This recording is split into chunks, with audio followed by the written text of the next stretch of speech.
So, hey guys, welcome back to my channel Classes at Agarwal Academy. I am CMA Vishali Agarwal. तो हमने last video में अपना कर लिया था, थोड़ा सा कॉन्स्टिट्यूशन के बारे में पढ़ा था।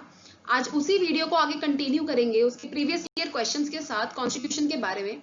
तो चलिए स्टार्ट करते हैं आज का अपना इस वीडियो को।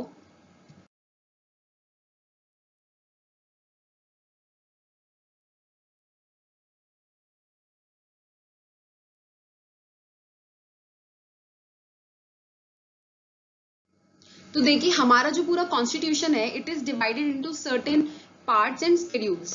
पार्ट्स के अंदर बेसिकली आर्टिकल्स दिए गए हैं, जिसके अंदर लाइक पार्ट 3 है which is about fundamental rights, part 4 है जो कि हमारे directive principles of state policies, ये सब चीजें दिए गई हैं। उसके अलावा कुछ शेड्यूल्स हैं जो इंपॉर्टेंट शेड्यूल्स जहाँ से क्वेश्चंस बन सकते हैं पेपर में। तो उसमें एक तो ये union list, state list and concurrent list, ये गिवन है under schedule 7 of the Indian constitution. ये बेसिकली है क्या, ये है वो पावर्स या फिर कह लीजिए वो आइटम्स जिनके ऊपर हमारी सेंट्रल गवर्नमेंट लॉ बनाती है, स्टेट गवर्नमेंट लॉज बनाती है या फिर दोनों मिलकर लॉ को बना रही हैं। तो सबसे पहले समझते हैं यूनियन लिस्ट क्या होती है। यूनियन लिस्ट बेसिकली इसके अंदर वो सब्जेक्ट्स, वो आइटम्स गिवन है जो पूरी कंट्री एज अ होल के लिए इंपॉर्टेंट है, नेशनल इंपॉर्टेंस के ये सब्जेक्ट्स हैं।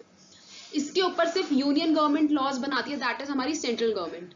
इस लिस्ट के अंदर करंटली अभी 98 आइटम्स रखी गई हैं जिसके ऊपर यूनियन गवर्नमेंट लॉ बना सकती है। जैसे ये जो मैंने आपके इसमें येलो मार्क कर दिया, आप इनको पढ़ लीजिएगा सबको, बहुत ज्यादा इन पे डिस्कशन की जरूरत है नहीं, ये सब पढ़ लीजिएगा। जो येलो वाले हैं दीज आर इंपॉर्टेंट बिकॉज इनसे नॉर्मली क्वेश्चंस आ जाते हैं। बाकी वैसे तो सारे इजी हैं, आप पूरा एक बार गो थ्रू जरूर कर लीजिएगा। उसके बाद state list. State list basically वो टॉपिक्स हैं, वो आइटम्स हैं जिनके ऊपर खाली स्टेट गवर्नमेंट लॉज बनाती है, बिकॉज ये डिपेंड करते हैं, ये रिसोर्सेज जो हैं वो स्टेट्स के हैं, ये लोकल इंपॉर्टेंस के हैं, स्टेट इंपॉर्टेंस के हैं। करंटली अभी यहाँ पर 62 आइटम्स हैं जो कि स्टेट लिस्ट में कवर्ड है, जिसमें से आप ये सारी एक बार गो थ्रू कर लीजिएगा और वो येलो वाली सारी इनको याद रखना है आपको। कॉन्करेंट लिस्ट, कॉन्करेंट लिस्ट से नॉर्मली क्वेश्चन आ जाता है। कॉन्करेंट लिस्ट बेसिकली हो गया जो जहां पर दोनों गवर्नमेंट मिलके लॉज बना रही हैं, दोनों साथ में चल रहे हैं। करंटली यहाँ पर 52 आइटम्स गिवन है इस कॉन्करेंट लिस्ट के अंदर। इसमें सबसे इंपॉर्टेंट हो गया आपका एजुकेशन, बिकॉज ये अभी स्टेट लिस्ट से हटके कॉन्करेंट लिस्ट में आया था। उसके बाद trade union, marriage, divorce, adoption हो गया, विल्स के रिलेटेड हो गया, पार्टीशन, सक्सेशन, ये सब चीजें। ये आपको ये जो 4-5 आइटम इसमें गिवन है ये सारी बहुत इंपॉर्टेंट है। जो सारी येलो मार्क्ड हैं ये आपको पता होनी चाहिए कि हमारी कौन सी लिस्ट के अंदर आती है। तो this is only about the 7 schedule जो आपको याद रखना है, union list, state list and concurrent list. आगे बढ़ते हैं अपनी नेक्स्ट शेड्यूल की तरफ। नेक्स्ट शेड्यूल इज और 8th शेड्यूल, जिसके अंदर कुछ लैंग्वेज से रिलेटेड बातें करी गई हैं। लैंग्वेज बेसिकली बोला गया है कि जो कॉन्स्टिट्यूशन के अंदर हमको 22 लैंग्वेज बताई गई हैं जो हमारी कॉन्स्टिट्यूशन में एनलिस्टेड हैं, मतलब उसमें हिंदी और बाकी कुछ रीजनल लैंग्वेजेस हैं जो इसके अंदर बताई गई हैं। आपको फुल लिस्ट उसकी मेरे डिस्क्रिप्शन बॉक्स के PDF के लिंक से मिल जाएगी, आप वहां से पढ़ लीजिएगा, क्योंकि सारी लैंग्वेज को आपको याद रखने की जरूरत नहीं है। बेसिकली आपको ये याद होना चाहिए कि 22 लैंग्वेजेस हैं इन टोटल। उसके बाद सेंट्रल गवर्नमेंट की या कह लीजिए सेंटर की जो ऑफिशियल लैंग्वेज होगी वो हिंदी होगी इन देवनागरी स्क्रिप्ट। उसके बाद स्टेट की तो डिपेंड करता है कि उस स्टेट के अंदर कौन सी लैंग्वेज बोली जा रही है, तो वो कोई भी अपनी स्टेट की लैंग्वेज या फिर मान लो एक से ज्यादा लैंग्वेज अगर स्टेट में बोली जाती है तो उसकी अपनी ऑफिशियल लैंग्वेज को वो अडॉप्ट कर सकते हैं, या फिर अगर ऐसा कोई पर्टिकुलर लैंग्वेज नहीं है तो वो हिंदी को ही अडॉप्ट कर सकते हैं। उसके बाद English is the authoritative language. इसका मतलब वो कह रहे हैं जब भी कोई रिटन ऑर्डर्स आएंगे, कोई सुप्रीम कोर्ट की प्रोसीडिंग्स होंगी, कोई भी बिल पास किया जाएगा, अमेंडमेंट किया जाएगा, उसके बाद कोई भी एक्ट पास होगा स्टेट लेजिस्लेचर के लिए, कोई भी ऑर्डिनेंसेस पास करते हैं अगर हमारे प्रेसिडेंट, ऑर्डिनेंस हम बाद में समझेंगे जब हम प्रेसिडेंट के बारे में पढ़ेंगे, गवर्नर, कोई भी ऑर्डर्स इशू कर रहे हैं, रेगुलेशंस, रूल्स रेगुलेशंस कुछ भी हैं, उन सब की जो लैंग्वेज होगी that will be in English, क्योंकि इंग्लिश हम as a common language accept करते हैं हर स्टेट में। उसके बाद government of India has decided 6 languages to be the classical languages.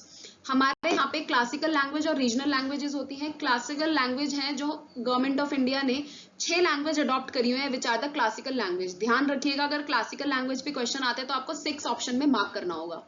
इसकी पूरी लिस्ट जो 6 लैंग्वेज है आपको मेरे डिस्क्रिप्शन बॉक्स से मिल जाएगी, आप वहां से रेफर कर सकते हैं, बिकॉज मैं इसमें इतना ज्यादा डिटेल में यहाँ पे समझा नहीं सकती, एक एक लैंग्वेज को मैं पढ़ के नहीं बताऊंगी, टाइम वेस्टिंग हो जाएगा। तो आप वहां से डिस्क्रिप्शन बॉक्स से उसको पढ़िएगा, आपको सारी लिस्ट मिल जाएगी। उसके बाद कुछ अमेंडमेंट के बारे में पढ़ लेते हैं कॉन्स्टिट्यूशन का। कॉन्स्टिट्यूशन का अमेंडमेंट किया जा सकता है। हम बोलते हैं कि हमारा constitution is flexible as well as rigid. Flexible वो इसलिए है बिकॉज उसके अंदर आप अमेंडमेंट्स कर सकते हो, बट उसका प्रोसीजर थोड़ा लंबा होता है, इसलिए बोला जाता है it is rigid. Article 368 of the constitution के अंदर आप अमेंडमेंट कॉन्स्टिट्यूशन की कर सकते हो। इसके बाद अमेंडमेंट में आपको ये पढ़ना है कि जो अमेंडमेंट है, कोई भी आप ध्यान रखिएगा, कोई भी अगर हमको कोई चीज है जिसको अमेंड कराना है कॉन्स्टिट्यूशन को, या कोई भी हमें लॉ पास करना है, उसके लिए हमेशा एक बिल प्रेजेंट किया जाता है पार्लियामेंट के अंदर। कोई भी हाउस में प्रेजेंट हो सकता है, पार्लियामेंट के, लोकसभा, राज्यसभा, कहीं भी आप प्रेजेंट कर सकते हो। और उस बिल को फिर वहां से पास होके जब वो दोनों हाउसेस से पास हो जाता है, उसके बाद वो जाता है प्रेसिडेंट के पास। प्रेसिडेंट उस पर अपना साइन करते हैं, अपना कंसेंट देते हैं उसको, तभी वो बिल लॉ माना जाता है, वो एक्ट माना जाता है। आप ये चीज ध्यान रखिएगा कि अगर एक एक्ट, बेसिकली बिल के ऊपर अगर प्रेसिडेंट का कंसेंट नहीं मिला है, उनका एसेंट नहीं मिला है, तो तब तक वो बिल माना जाता है, फाइनली उसको प्रेसिडेंट पास करते हैं। तो इसमें वो बोल रहे हैं कि amendment to the constitution can be initiated by introduction of a bill in either house of the parliament. आप पार्लियामेंट के किसी भी हाउस के अंदर आप इंट्रोड्यूस करके, हम पार्लियामेंट भी पूरा आगे कवर करने वाले हैं, मतलब यहाँ पे अभी आप लोकसभा, राज्यसभा के अंदर आप इंट्रोड्यूस कर सकते हो। जब वो बिल इंट्रोड्यूस होता है तो वो दोनों हाउसेस से पास होना चाहिए। पास कैसे होगा, वो कह रहे हैं कि चाहे तो आप सिंपल मेजोरिटी लीजिए of the total members of the house, जैसे हम अभी लोकसभा के बारे में पढ़ेंगे कि उसके कितने मेंबर्स होते हैं, उसकी सिंपल मेजोरिटी मतलब एटलीस्ट 50%, मतलब 51% आप कह लीजिए मिनिमम आपका वोटिंग यस में होनी चाहिए, तो वो वहां से पास माना जाता है। या फिर अगर सारे मेंबर्स वहां पे प्रेजेंट नहीं है, तो वो बोला जाता है कि 2/3 of the members of the house present and voting, जो उस टाइम पे वहां पे प्रेजेंट हैं, उनका 2/3 एटलीस्ट, उनके जो 2/3 मेंबर्स हैं उनमें से उनकी वोटिंग यस में होनी चाहिए। This is called special majority. तो टोटल मेंबर्स का 50% और उसके साथ साथ 2/3 of the total members of the house present and voting. ये ध्यान रखिएगा, वहां पे टोटल मेंबरशिप थी, यहाँ प्रेजेंट एंड वोटिंग, जो भी प्रेजेंट है और वोट कर रहे हैं उसका 2/3 एटलीस्ट यस होना चाहिए आपका, तभी वो बिल पास माना जाता है। उसके बाद the bill passed by the required majority is then presented to the president. जब बिल पास हो जाता है उसके बाद वो प्रेसिडेंट के पास जाता है, who shall give his assent to the bill. उसके बाद अगर वो उसको असेंट दे देते हैं अपना, वो पास कर देते हैं, इट बिकम्स एन एक्ट और अमेंडमेंट, वो कॉन्स्टिट्यूशन अमेंडेड माना जाता है कि अब कॉन्स्टिट्यूशन में चेंजेस हो चुके हैं। तो ये बेसिकली यहाँ पे मेजोरिटी वाला पॉइंट याद रखने का था और एक आर्टिकल याद रखने का था कि आर्टिकल कौन सा है और कितनी कितनी हमको मेजोरिटी की जरूरत होती है उस बिल को पास कराने के लिए। आगे बढ़ते हैं। Next is sources of constitution. देखिए ये पार्ट भी इंपॉर्टेंट है।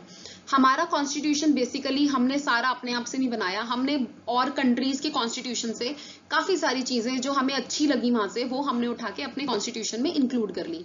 जैसे ब्रिटेन से क्या क्या चीजें ली गई हैं, रूल ऑफ लॉ लिया गया है, सिंगल सिटीजनशिप लिया गया है, बाई कैमरल पार्लियामेंट्री सिस्टम लिया गया है, ऑफिस ऑफ कैग, कैग का मतलब होता है यहाँ पे controller and auditor general of India, controller and auditor general of India.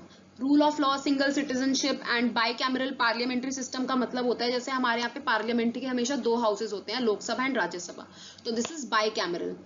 USA से हमने लिया है इंडिपेंडेंट जुडिशरी, जुडिशियल रिव्यू। देखिए ये सब जो चीजें हैं ना वो हम आगे समझने वाले हैं अपनी वीडियोस में। इंडिपेंडेंट जुडिशरी का क्या मतलब है, फंडामेंटल राइट्स, प्रीएम्बल तो हम ऑलमोस्ट कवर कर ही चुके हैं, functions of president and vice president, ये सारी चीजें हमने यूएसए से ली हैं। आयरलैंड से हमने directive principles of state policy उठाए हैं और nomination of Rajya Sabha members by president. आप इनमें कंफ्यूज मत होना, ये सब हमारा आने वाले वीडियोस में कवर होगा, हम सब समझ लेंगे रूल ऑफ क्या लॉ क्या होता है, single citizenship, by cameral parliamentary system, और ये सब हम सब समझेंगे। Independent judiciary, judicial review, directive principles of state policy, nomination of Rajya Sabha members, ये सब बेसिकली टॉपिक वाइज में आगे कवर करूंगी। तो आप सारी वीडियोस के साथ मेरा कंटिन्यू कीजिएगा, रेगुलर बेसिस पे हम ये वीडियोस करने वाले हैं, अपनी साथ बने रहिएगा मेरे, ताकि आपकी सारी प्रिपरेशन अच्छे से हो जाए, आपके प्रीवियस ईयर भी प्रैक्टिस हो जाए। ऑस्ट्रेलिया से हमने लिया है आइडिया ऑफ कॉन्करेंट लिस्ट, जो हमने अभी कॉन्करेंट लिस्ट पढ़ी वो हमने कहाँ से उठाया है, हमने वो आइडिया उठाया है ऑस्ट्रेलिया से। साउथ अफ्रीका से हमने क्या लिया है, amendment with 2/3 majority in parliament. अभी हम पढ़ के आए हैं कि अगर अमेंडमेंट करनी होती है कॉन्स्टिट्यूशन में तो हमें 2/3 मेजोरिटी चाहिए होती है of the members present and voting, तो वो हमने साउथ अफ्रीका से लिया है। फ्रांस से हमने लिया है रिपब्लिकन सिस्टम, हमने पढ़ा था कि हमारी जो कंट्री की गवर्नमेंट है वो रिपब्लिक होगी। Principle of liberty, equality and fraternity, ये तीनों टर्म्स के जो प्रिंसिपल हैं, लिबर्टी, इक्वालिटी एंड फ्रेटर्निटी, ये भी हमने फ्रांस से उठाए हैं।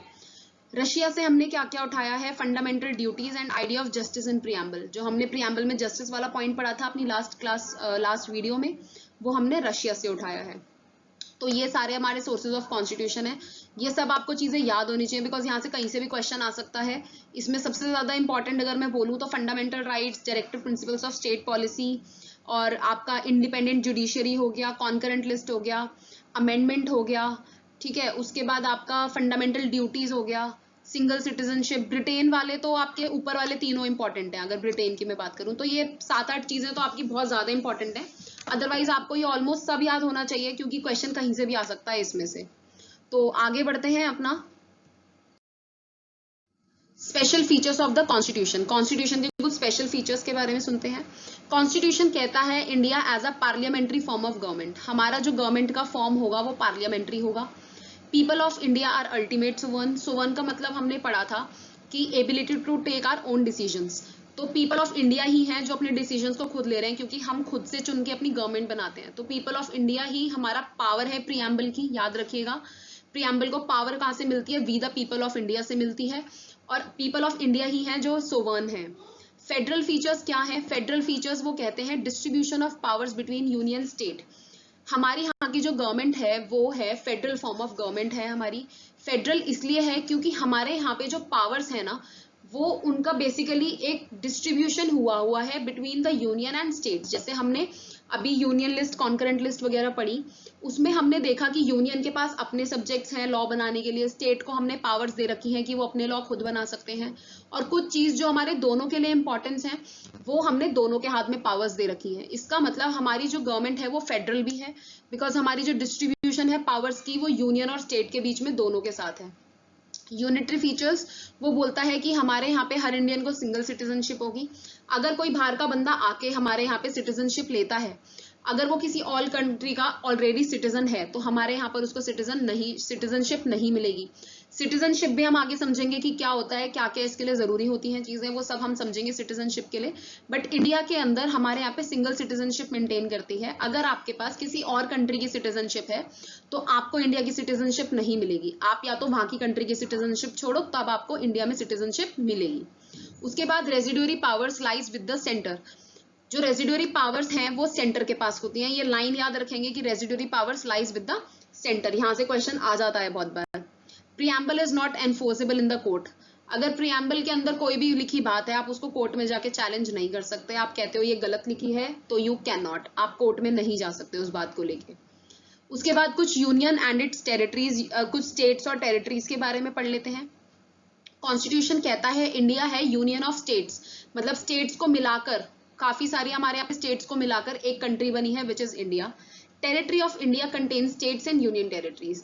ध्यान रखिएगा, यूनियन ऑफ स्टेट्स का मतलब हो गया ओनली स्टेट्स, बट हम कहते हैं हमारी इंडिया के अंदर तो कुछ स्टेट्स भी हैं और क्या है, यूनियन टेरिटरीज भी हैं। तो इन दोनों को मिलाकर अगर हम बात करते हैं तो we call it as a territory of India. Constitution empowers Parliament for admission or establishment of new state and altering the boundaries of existing state. अब ये मान लीजिए कि आपको मान लो कोई स्टेट को नया डिक्लेयर करना है, जैसे अभी हमारे यहाँ पे आंध्र प्रदेश को 2 पार्ट्स में डिवाइड कर दिया गया था, इन आंध्र प्रदेश एंड तेलंगाना। तो इन सब चीजों की पावर कि आप कोई न्यू स्टेट बनाना चाहते हो या फिर आप कोई एग्जिस्टिंग स्टेट के अंदर चेंजेस करना चाहते हो, उसकी बाउंड्रीज चेंज करना चाहते हो, तो वो सब पावर्स किसके पास हैं, वो सिर्फ पार्लियामेंट के पास हैं। पार्लियामेंट ही कर सकता है, दैट इज लोकसभा, राज्यसभा, और उसके ऊपर फाइनली फिर प्रेसिडेंट को साइन करना पड़ता है। उसके बाद अगर आप वही बिल आप लोक उसमें पार्लियामेंट में प्रेजेंट करोगे, उसके बाद बेसिकली ये जो बिल प्रेजेंट होता है, ये याद रखेंगे, अगर आपको स्टेट का चेंज करना है तो वो जो बिल प्रेजेंट होगा वो रिकमेंडेशन पे होगा प्रेसिडेंट सर की। अगर प्रेसिडेंट साहब बोलेंगे कि हमको इसको स्टेट को चेंज करने की जरूरत है, तभी हम उस बिल को प्रेजेंट करेंगे। उसके बाद बाकी आपको कुछ स्टेट्स के रिगार्डिंग इन्फॉर्मेशन है कि कौन सी स्टेट कब बनी है, कौन से ईयर में वो एग्जिस्टेंस में आई, वो सब चीजें हैं, तो वो आपको डिस्क्रिप्शन बॉक्स से मिल जाएगा। यहाँ पे उसको हम डिस्कस नहीं करेंगे। तो यहाँ पे यूनियन एंड इट्स टेरिटरीज में याद रखने की बात है कि कोई भी स्टेट फॉर्म होगी तो ऑन द बेसिस वो पार्लियामेंट के पास पावर है। उसके बाद उस बिल को बेसिकली जब हम इंट्रोड्यूस करेंगे इन द पार्लियामेंट, तो वो इंट्रोड्यूस होता है on the recommendations of president. तो आगे बढ़ते हैं, इसमें अब आ रहे हैं शायद कुछ प्रीवियस ईयर के क्वेश्चन, इसे देखते हैं। प्रीवियस ईयर के क्वेश्चंस को बनाना शुरू करते हैं, आपकी प्रैक्टिस हो जाएगी। बेसिकली लास्ट क्लास पे और इस क्लास पे बेस्ड ये क्वेश्चंस होने वाले हैं। करते हैं, सबसे पहला क्वेश्चन कहता है, who among the following was the president of constituent assembly. कौन थे प्रेसिडेंट कॉन्स्टिट्यूएंट असेंबली के? He was doctor Rajendra Prasad. B R Ambedkar chairman थे, डॉक्टर राजेंद्र प्रसाद थे जो कॉन्स्टिट्यूएंट असेंबली के प्रेसिडेंट थे। When was the constitution of India adopted. अब कॉन्स्टिट्यूशन ऑफ इंडिया अडॉप्ट कब हुआ था? याद रखिएगा, अडॉप्टेड और एक था प्रिपेयर्ड। प्रिपेयर किस दिन हुआ था? कॉन्स्टिट्यूशन डे जो मैंने आपको लास्ट वीडियो में पढ़ाया था, that was November 26, 1949। But adopt कब किया गया था? On the Republic day. Adoption को याद रखेंगे रिपब्लिक डे से। 26 जनवरी 1950 is the correct option. Who among the following was the chairman of drafting committee. देखिए क्वेश्चन आ गया, ये क्वेश्चन बहुत इंपॉर्टेंट है कि ड्राफ्टिंग कमिटी के चेयरमैन कौन थे? डॉक्टर भीमराव अंबेडकर थे, B R Ambedkar. According to Indian constitution which one of the following is incorrect about secular state. क्या चीज है इसमें? यहाँ पे इन क्वेश्चंस को बहुत ध्यान से बनाना है, बिकॉज यहाँ पे इनकरेक्ट लिखा है।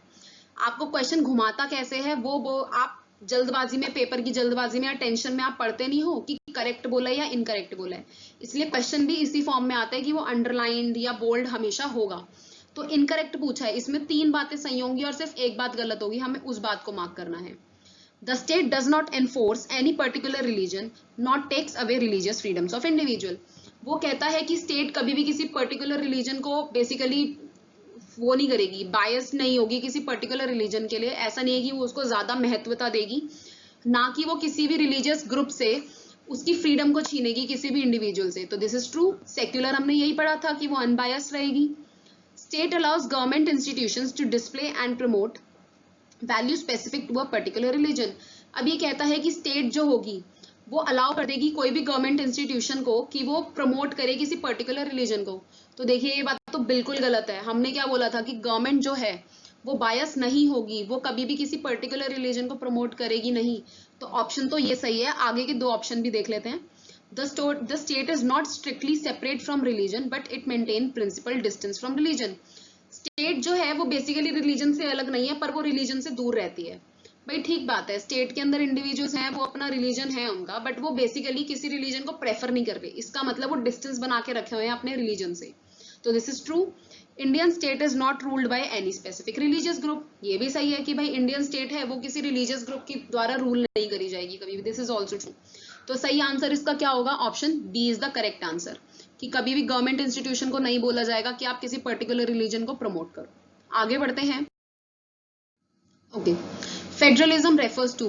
ध्यान कीजिए, फेडरलिज्म का मतलब क्या था? More than one level of government in the country. Existence of more than one level of government in the country. This is true. A ही सही है। Federalism, judiciary is the highest authority, only central government has the right to make laws, federation of states to run the country. नहीं जी, तीनों option सही नहीं है। Option first सही है कि मोर than one level of government होगा। हमारे यहाँ पे सेंटर भी ऑपरेट करती है, स्टेट भी ऑपरेट करती है, 2 लेवल्स ऑफ गवर्नमेंट है। उसके बाद 7 वाला क्वेश्चन देखते हैं। According to constitution how many organs of the state are there.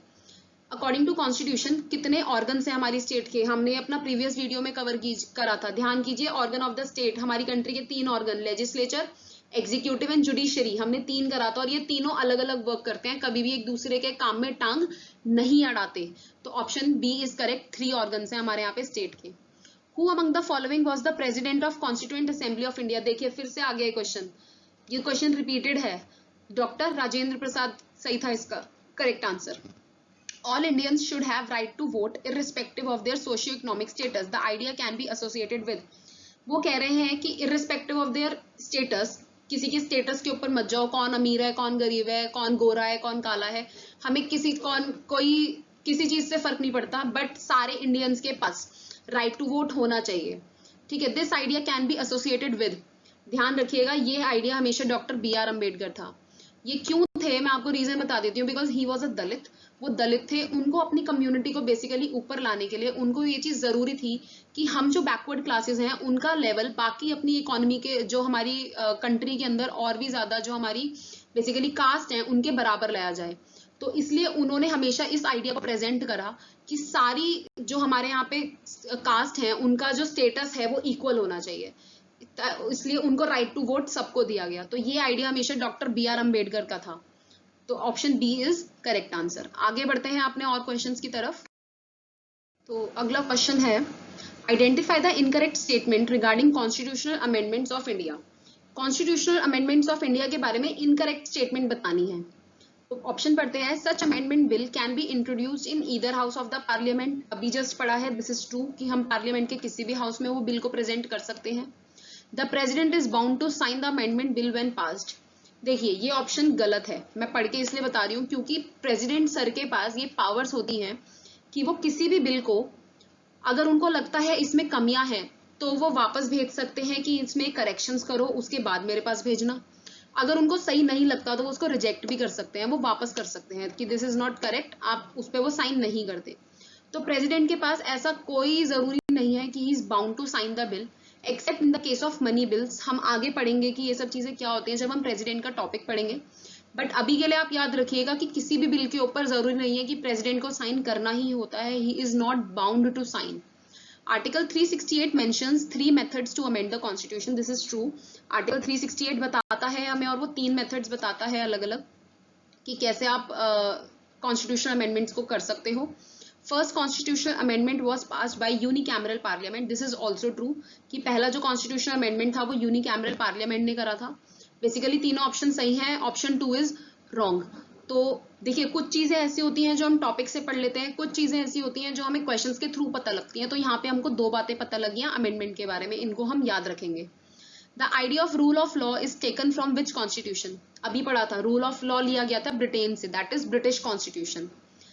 Next question, besides Hindi how many other languages are recognised as scheduled languages by the constitution. Hindi के अलावा कितनी लैंग्वेजेस शेड्यूल्ड लैंग्वेजेस हैं? देखिए जो लैंग्वेजेस कॉन्स्टिट्यूशन के अंदर लिखी गई हैं उनको बोलते हैं शेड्यूल्ड लैंग्वेजेस। ध्यान करिए 7 शेड्यूल के अंदर ये गिवन थी, languages were given 8 schedule, sorry 8 schedule के अंदर गिवन थी हमको लैंग्वेज। तो मैंने टोटल 22 बताया था इंक्लूडिंग हिंदी, हिंदी भी उसके अंदर थी। तो अपार्ट फ्रॉम हिंदी कितनी हो गई? 21 is the correct answer, third. Article 368 relates to, article 368 अभी पढ़ा था, amendment of the constitution. Next, the first state formed on linguistic basis was. अभी हमने अभी पढ़ा था आंध्र प्रदेश और तेलंगाना को अलग कर दिया गया था। बेसिकली इनका जो बेसिस ऑफ डिस्टिंक्शन था that was based on the language. तो ये पहली स्टेट थी आंध्र प्रदेश की जो बेस्ड ऑन लिंग्विस्टिक, लिंग्विस्टिक का मतलब होता है लैंग्वेज बेसिस पे जो बनी थी। तो option 4 is correct, Andhra Pradesh. Who was not the member of drafting committee of the constituent assembly. देखो जो मेंबर्स है ना ड्राफ्टिंग कमेटी के, वो अराउंड 7 मेंबर हैं, वो आप याद रखिएगा। और बाकी जो हमारा जो कॉन्स्टिट्यूएंट असेंबली थी, देयर वर अराउंड 389 मेंबर्स जो थे वो थे कॉन्स्टिट्यूएंट असेंबली के। तो सारे तो आप याद नहीं रख सकते, बट ड्राफ्टिंग कमेटी के आप एक बार रीड कर लीजिएगा, आपको डिस्क्रिप्शन बॉक्स से मिल जाएगा। बट इसमें अभी option 2 is correct option. VT Krishnamachari ये नहीं थे ड्राफ्टिंग कमेटी के मेंबर, तो ऑप्शन 2 इज करेक्ट। बाकी सारे जो थे ये ड्राफ्टिंग कमेटी के मेंबर्स थे। नेक्स्ट आ गया हमारे question, in India residuary powers rest with. अभी पढ़ा था सेंटर के पास होती हैं। उसके बाद which among the following groups represent federal form of government. Federal form of government basically हमारे यहाँ पे अराउंड 23 या 25 कंट्रीज हैं जिनमें federal form of government exist करती है, जिसमें ये जो ऑप्शन है ऑप्शन सी ये सही है। ऑस्ट्रेलिया में है, इंडिया में है, कनाडा में है एंड USA में है। इन चारों कंट्रीज में फेडरल फॉर्म ऑफ गवर्नमेंट हमारी एग्जिस्ट करती है। ये प्रीवियस ईयर का क्वेश्चन था, ये यहाँ से आपको क्वेश्चन को सीखने को मिल जाएगा नई चीज। Which of the following items belong to concurrent list. Foreign relation, post and telegraph, education and police. Education मैंने अभी बताया था कि ये पहले स्टेट लिस्ट में थी और हटके अभी कॉन्करेंट लिस्ट में आ गई है, तो ये एजुकेशन है जो कॉन्करेंट लिस्ट से बिलोंग करती है। Foreign relation is union list, post and telegraph I guess union list में था, एक बार मुझे भी चेक करना पड़ेगा, I am not very sure. Police is under state list and education is under concurrent list. तो in which year Indians were granted universal adult franchise. अब देखते हैं यूनिवर्सल एडल्ट फ्रेंचाइज होता क्या है। यूनिवर्सल एडल्ट फ्रेंचाइज का मतलब होता है कि जैसे ही हमारे यहाँ पे एक इंसान एडल्ट हो जाता है, 18 ईयर्स की एज को अटेन कर लेता है, उसको वोटिंग का राइट मिल जाता है। इसका यूनिवर्सल एडल्ट फ्रेंचाइज का दूसरा नाम है यूनिवर्सल सफरेज। आपको दोनों नाम मिल सकते हैं। इसका मतलब होता है every Indian who has attend 18 years of age, जो 18 साल का हो चुका है, तो उसको राइट टू वोट मिल जाता है। This is universal adult franchise. Irrespective of their caste, religion, gender etcetera. ये हमको ग्रांट हुआ था in the year 1950। Option D is correct. Demand for separate Telangana state is associated with state. याद रखिएगा आंध्र प्रदेश, आंध्र प्रदेश और तेलंगाना ही separate हुए थे। आंध्र प्रदेश और तेलंगाना का थोड़ा इंपॉर्टेंट हो जाता है, और अभी के टाइम पे थोड़ा जम्मू एंड कश्मीर, लद्दाख वाला भी इंपॉर्टेंट है, क्योंकि वो अभी रिसेंटली घटना घटी थी, तो वहां से भी क्वेश्चंस बहुत बारी आ जाते हैं। उसके बाद नेक्स्ट बढ़ते हैं। India is Republic because, Republic हमने अपनी लास्ट वीडियो में कवर करा था, जहां पे हमने बोला था कि हमने स्टेट्स के हेड को चुना हुआ है, वेदर डायरेक्टली और इनडायरेक्टली। तो ऑप्शन बी इज ट्रू। ये प्रेसिडेंट होना था, ये रेजिडेंट गलती से लिख गया है। President is indirectly elected by the people. Option B is correct. Between centre and state, this is federal. PM enjoys the real powers, गलत है। जुडिशरी इज इंडिपेंडेंट, ये भी अलग चीज है। Option B is correct. तो ये थे हमारे कुछ प्रीवियस ईयर के क्वेश्चंस, जो इंपॉर्टेंट क्वेश्चंस थे, जो कॉन्स्टिट्यूशन ऑफ इंडिया से हमारे बनते थे। यहाँ पे हमने पूरा कॉन्स्टिट्यूशन को कवर कर लिया है। आगे बढ़ेंगे अपनी और वीडियोस में, आने वाली वीडियोस में। रेगुलरली बने रहिएगा इन वीडियोस के साथ, ताकि आपकी बेसिकली सीटेट, एचटेट, हर तरह की प्रिपरेशन, जो टीचिंग एग्जाम है उनके सारे एग्जाम्स की आपकी प्रिपरेशन अच्छे से हो जाए। तो आज के लिए इतना ही था। All the very best, do well and bye bye.